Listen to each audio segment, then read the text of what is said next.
An excellent fit for the Relax the Back franchise ownership would be a person that is very customer oriented, and what we call it in the business is customer intimacy. If you are a good salesperson, then you have a chance to make it in this business and to really have a very effective and profitable business. If you're not, then you need to be able to hire that done, because that is the value added. You need to do the magic that all salespeople do with their customers, and building rapport and being able to help find what their needs are and to be able to solve their problems for them. It's a personal sale for them. It's pain related. So you need people that have that compassion and empathy along with traditional rapport building type of sales. I come from a different background, so for me it's a little bit different. I think that you have to have empathy, you have to be caring, you have to be a person who is willing to listen to a customer.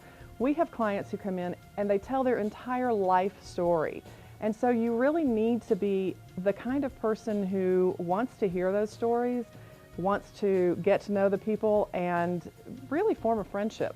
I think the right person for owning a Relax the Back store is somebody who loves working with people, is very inward driven, and also is open to taking advice and seeking help from others. One of the great things about Relax the Back is the support system of the other owners and the corporate staff. You can call somebody, you can talk to them and get some better ideas and not be afraid to implement them.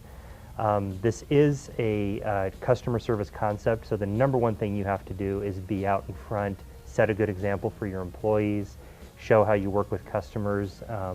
That's really from day one the most important part is our customer service program. But I think the right owner does that, but also isn't afraid to ask for help from other owners or from corporate. Relax the Back is for people who truly care about others. They need to understand that everyone who comes into our store has some sort of need and they're looking to us to help them.